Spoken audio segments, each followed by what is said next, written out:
The rain did not just fall on Blackwood Manor. It seemed to assault it. Thick, heavy drops beat against the centuries-old stone walls, like frantic fingers trying to claw their way inside. For over 100 years, the manor had sat empty. At the edge of the Whispering Woods, a rotting monument to a family that had vanished overnight in 1826. No one in the nearby village dared to speak of the Blackwoods. But Ryan was not from the village. He was an antiquarian, a collector of things that society preferred to forget. And tonight, he had finally broken the rusted chains of the manor's grand conservatory. The air inside tasted of damp earth, decaying velvet, and something else. Something metallic like copper or dried blood. Armed only with a heavy iron flashlight, Ryan pushed past the skeleton-like remains of dead indoor plants. His footsteps crunched loudly on shattered glass and rotting floorboards. He wasn't looking for gold or old paintings. He was looking for it. The legend spoke of a specific artifact that the last Lord Blackwood had smuggled out of Eastern Europe before his sanity crumbled. A mirror. As the beam of his flashlight cut through the heavy dust of the master bedroom on the second floor, he saw it. Standing over 7 feet tall, against the far wall was a massive, full-length mirror. Its frame was carved from a wood so dark, it looked charred, twisted into grotesque shapes of weeping faces and tangled vines. The glass itself was strangely dark, not reflecting the light of his flashlight, but absorbing it into a murky, greenish-black depth. "Beautiful," Ryan whispered, stepping closer. He wiped a thick layer of dust from the surface with his sleeve. The glass felt unnaturally cold, far colder than the freezing night air of the room. As the dust cleared, his own reflection stared back at him. It looked normal. He breathed a sigh of relief, chuckling at his own superstitious anxiety. Then he turned his back on the mirror to examine an old mahogany desk nearby. That was his first mistake. Behind him, inside the glass, the reflection didn't turn around. The reflection of Ryan remained standing straight, staring fixedly at the real Ryan's back. Slowly, a wide, unnatural smile began to stretch across the reflection's face. A smile far too wide for a human mouth, revealing teeth that looked just a little too sharp. Unaware, Ryan found the key to the mirror's iron floor mounts on the desk. "Let's get you home," he muttered to himself.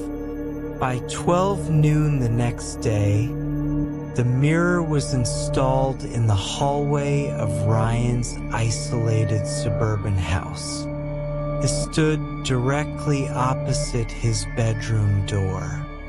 The storm had passed, but the house felt remarkably dim. No matter how many lights Ryan turned on, the hallway seemed to retain a stubborn twilight shadow. It was 11:57 p.m. when Ryan finished cataloging his notes for the day. Exhausted, he rubbed his eyes, turned off his desk lamp, and walked out into the hallway to go to the bathroom. As he walked past the mirror, he caught something out of the corner of his eye. He stopped. He looked at his reflection. It was there, but something felt incredibly wrong. The spatial awareness in his brain was screaming. Ryan raised his right hand to scratch his chin. In the mirror, his reflection raised its right hand too. But it didn't happen instantly. There was a terrifying, subtle delay, a lag of about 3 seconds. Ryan froze. His heart hammered against his ribs. He lowered his hand very slowly. 1, 2, 3. Inside the glass, the reflection slowly lowered its hand, mimicking him with agonizing slowness. Ryan took a sharp step back. Am I hallucinating? He thought, his breath catching in his throat. I'm just tired. I've been working too hard. He forced himself to turn away and walked into the bathroom. He splashed freezing water on his face, gripping the edges of the porcelain sink. You're losing your mind, Ryan, he muttered to the wall. He walked back out into the dark hallway, keeping his eyes strictly on the floor, avoiding the giant mirror entirely. He slipped into his bedroom, locked the door, and climbed into bed, pulling the blanket tight around his shoulders. Tick, tick, tick. Ryan woke up with a violent jolt. The air in his bedroom was so cold that his breath plumed into white mist in the darkness. He reached for his phone on the nightstand. It was 3 o'clock in the morning. The house was dead silent, except for a bizarre sound coming from outside his bedroom door. Skrrrt, skrrrch, skrrrt. It sounded like fingernails, long, sharp nails dragging down a hard surface or glass. Then came the smell, the faint, unmistakable odor of old blood, and stagnant swamp water began to seep under his bedroom door. Ryan sat paralyzed, his eyes wide with sheer terror.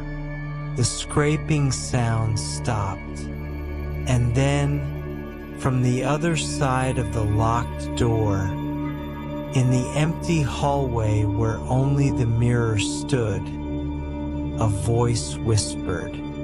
It was Ryan's own voice, but it sounded distorted, wet, and dripping with malice. The lock won't keep me on this side for long. Ryan, open the door. Let me see my new face. Ryan did not sleep for the rest of the night. He sat huddled in the corner of his bed, his eyes locked on the bedroom door until the first pale light of dawn crept through his window. The moment the sun broke over the horizon, the freezing chill in the air dissipated, taking the foul stench of decay with it. When he finally gathered the courage to unlock his door and step into the hallway, everything looked infuriatingly normal. The grand, dark wood mirror stood silently against the wall, reflecting nothing but the empty hallway and his own pale, exhausted face. But Ryan knew what he had heard. He knew it wasn't a dream. Determined to rid himself of the nightmare, Ryan grabbed a heavy iron crowbar from his garage. He marched back up the stairs, his chest heaving. He didn't care about the historical value anymore. He wanted this thing destroyed.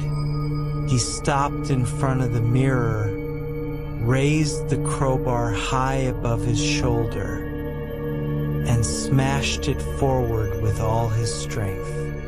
The iron crowbar struck the glass with a deafening ring, vibrating violently against Ryan's palms. The shockwave rattled his bones, forcing him to drop the tool. Clattered to the floorboards, Ryan looked up, his heart in his throat. The glass hadn't shattered. It hadn't even cracked. Instead, the surface of the mirror was rippling, like dark, oily water where the crowbar had hit it. Slowly, the ripples settled, and his reflection reappeared. But it wasn't his morning reflection. The entity inside the glass was wearing the exact same clothes, but its skin was a sickly, bruised gray.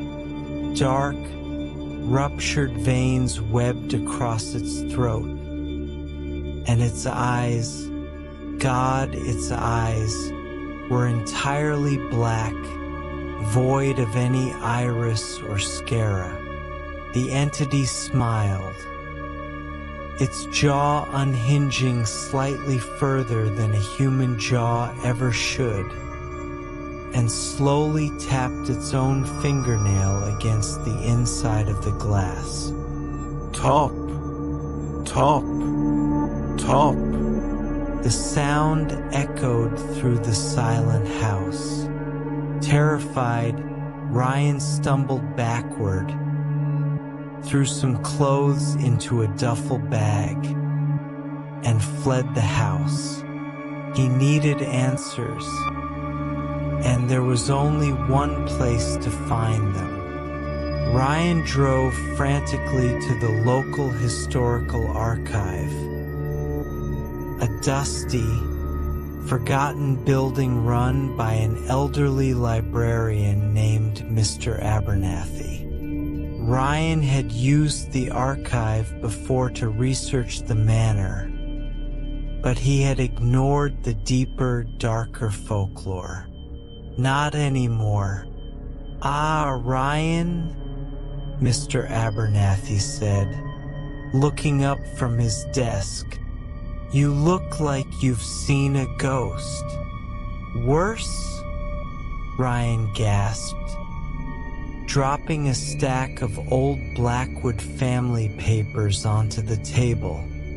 The mirror, the 7-foot-tall one with the charred frame. "Tell me everything." Mr. Abernathy's smile instantly vanished. His face grew pale, and he looked around the empty room as if the walls themselves were listening. He leaned in close, You brought it into your home? The old man whispered, his voice trembling. Foolish boy, that mirror belonged to Evelyn Blackwood. In 1826, the villagers accused her of witchcraft after a dozen children went missing. Before they dragged her to the square to burn her alive, she locked herself in her chambers and performed a ritual of pure malice. Mr. Abernathy pulled a fragile, yellow journal from beneath the desk, a hidden record of the village's darkest history. She poured her own blood onto the glass and cursed her reflection. The librarian continued, his fingers shaking as he pointed to a translated passage. The curse is a trade, Ryan. The mirror doesn't just reflect, it traps. It creates a mirror self, a corrupted, demonic duplicate. Over 7 days, the duplicate drains the life force of the living owner. On the 7th night, the roles reverse. The duplicate steps out into our world, and the living soul is dragged into the glass, trapped in a silent reverse purgatory. Forever. Ryan's blood ran cold. How do I break it? He asked. I tried a crowbar, it won't shatter. It cannot be broken from the outside, Mr. Abernathy said solemnly. The glass is bound by Evelyn's blood oath. If you break it by force, every single splinter will form a new portal, letting a dozen of those entities into our world. There is only one way to break the curse. The old man looked directly into Ryan's eyes with absolute dread. You have to let it pull you halfway in. You must cross the threshold into the mirror world. Find the anchor, the original bloodstain Evelyn left on the inside of the glass, and wipe it away. But if the clock strikes 3 a.m. while you are inside, the glass solidifies, and you will never return. Ryan returned home because he had no choice. The curse was tied to him now. If he fled, the mirror would find him anyway. He barricaded his bedroom door again, sitting in the center of the room with a flashlight and a bottle of holy water he had bought from a church on the way back. He tried to stay awake, but a strange, unnatural heaviness began to weigh down his eyelids. It wasn't normal exhaustion. It felt as though invisible hands were pressing down on his skull, forcing his consciousness into the dark. Tick, tick, tick. Ryan's eyes snapped open. The room was pitch black. The flashlight beside him was dead, its batteries completely drained. He reached for his phone. 3:03 a.m. The air was so cold that ice was actively forming on the inside of his bedroom window, cracking the glass with sharp, snapping sounds. Then Ryan realized something that made his stomach drop. He wasn't in his bed. He was standing up. He was standing right in front of his bedroom door, his face inches from the wood. His limbs felt heavy like lead, moving completely against his will. His hands slowly rose, his fingers wrapping around the doorknob. No, stop. Ryan tried to scream, but his vocal cords were paralyzed. No sound came out. His hand turned the key. The lock clicked open. Slowly, his body walked out into the twilight hallway, turning around to face the giant mirror.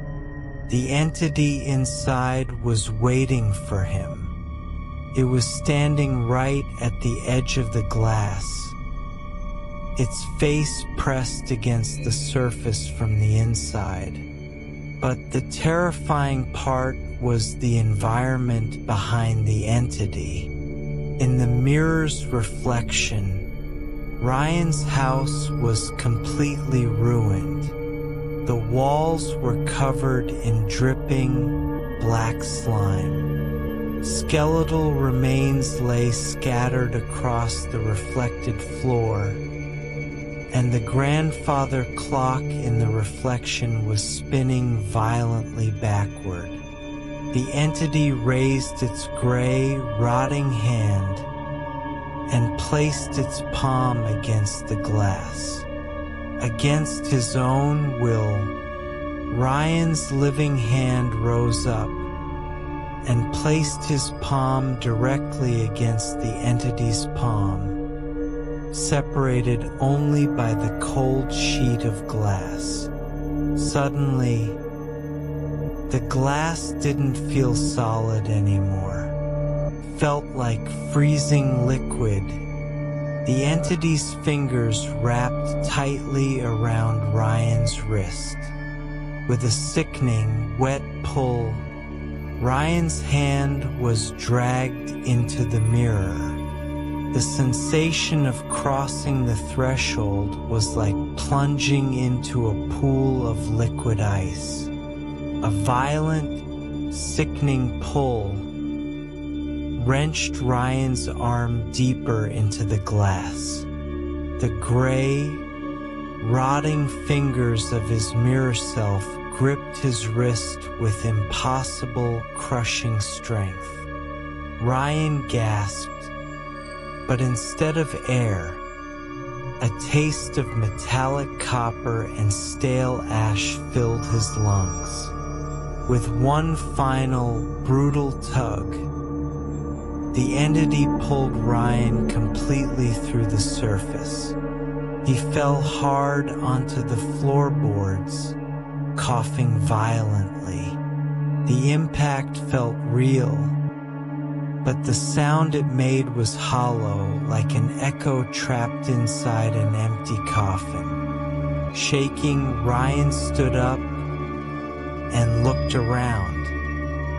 He was still in his house, but it was a decayed, perverted nightmare of his home. The walls were weeping a thick, black oil that hissed as it pooled on the floor.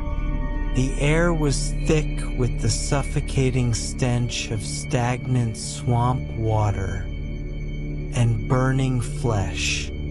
He spun around to look at the mirror he had just fallen through. From this side, the glass looked like a large, hazy window looking back into his real, well-lit hallway.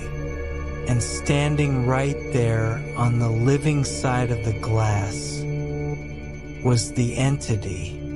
Ryan watched in horror as the entity looked down at its own hands, Ryan's hands, touched its face, feeling the warm, living flesh. It let out a soundless, ecstatic laugh that Ryan could only see, not hear.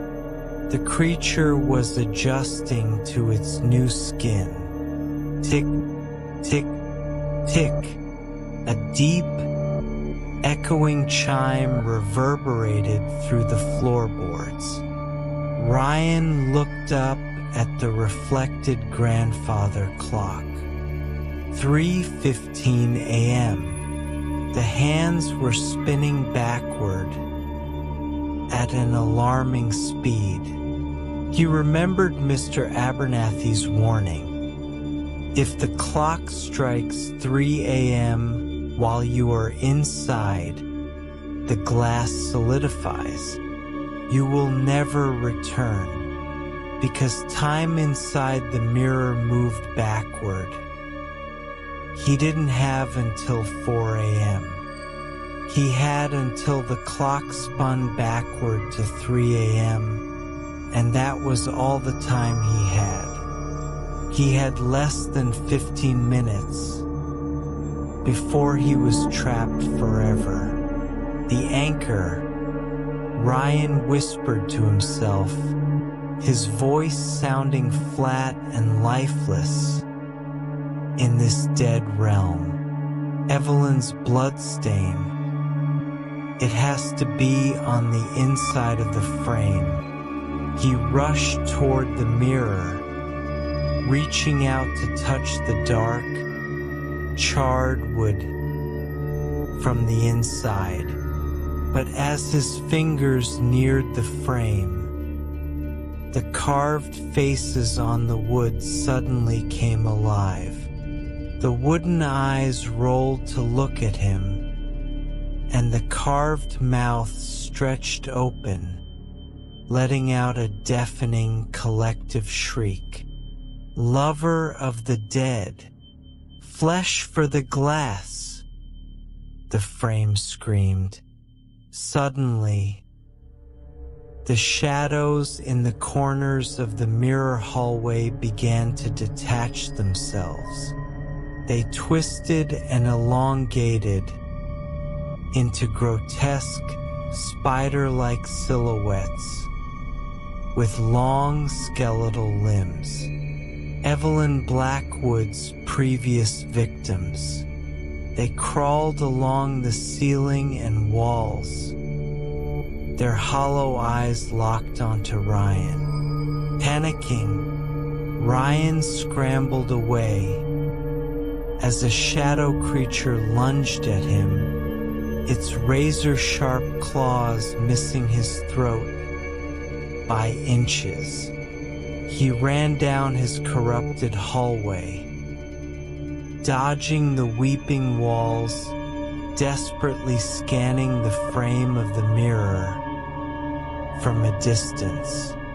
Near the very bottom corner of the charred frame, hidden beneath a carved vine, he saw it, a glowing crimson smear of dried blood, pulsated like a dying heartbeat. The anchor, Ryan dashed forward, but another shadow creature slammed into his side, throwing him against the wall. The impact knocked the wind out of him. He felt cold, ethereal fingers wrapping around his ankles, dragging him backward into the deeper darkness of the mirror house. Ryan kicked wildly, shattering the jaw of one of the shadow creatures. He crawled on his stomach, his fingernails tearing against the rotting floorboards as he dragged himself inch by inch back toward the mirror. He looked through the glass window. On the outside, the entity, now looking perfectly like Ryan, picked up his car keys from the table. It turned toward the mirror, gave Ryan a sickening farewell salute, and began to walk away toward the front door. If it left the house, Ryan would lose his chance forever. Ryan looked at the reflected clock. It was 3:02 a.m. The hands were almost vertical. The glass was already starting to lose its liquid ripples, turning rigid and cloudy. With a final burst of adrenaline, born of pure survival instinct, Ryan threw himself forward, breaking free from the shadow's grip. He reached the bottom corner of the frame and slammed his hand onto the pulsating crimson bloodstain. He didn't have a cloth. He didn't have water. Using his own bare thumb, Ryan pressed down on Evelyn's ancient blood and rubbed it with all his might. The blood felt scalding hot, burning through his skin like acid. He screamed in agony as his flesh began to blister, but he didn't stop. He scrubbed frantically, wiping the dark, red stain away from the charred wood. The house itself seemed to shriek. The shadow creatures dissolved into black dust. The crimson glow suddenly snapped out. On the outside, the entity froze mid-stride. It let out a horrific, unnatural scream as its borrowed flesh began to crack and bubble. From the inside, Ryan felt the liquid property of the glass returning. For a brief second, he didn't hesitate. He threw his entire body weight against the cloudy pane. The mirror did not just let him through, it exploded. Thousands of shards of dark glass rained down onto the real hardwood floor of Ryan's hallway. Ryan tumbled out, crashing onto the ground, gasping for fresh, sweet air. He was bleeding from a dozen cuts, and his right thumb was severely burned, but he was out. The entity was gone. The hallway lights were bright. The air was warm. Pantingly, Ryan sat up, picking pieces of glass out of his arms. He looked at the wreckage. The giant 7-foot charred frame was empty, its dark magic broken. He let out a weak, breathless laugh. He had won. He had beaten the curse of the Blackwoods. He stood up, shaking, and walked into the bathroom to wash the blood from his face. He turned on the faucet, splashed cold water on his eyes, and sighed with immense relief. Then he looked up into the small bathroom mirror above the sink. His reflection was there, but it was standing perfectly still, its arms crossed, staring at him with a cold, mocking expression. Slowly, the reflection raised its hand and tapped the inside of the bathroom medicine cabinet glass. Top, top, hope. And Ryan realized, with absolute horror, when the mirror shattered, he hadn't escaped to the real world. He had just broken into a different mirror.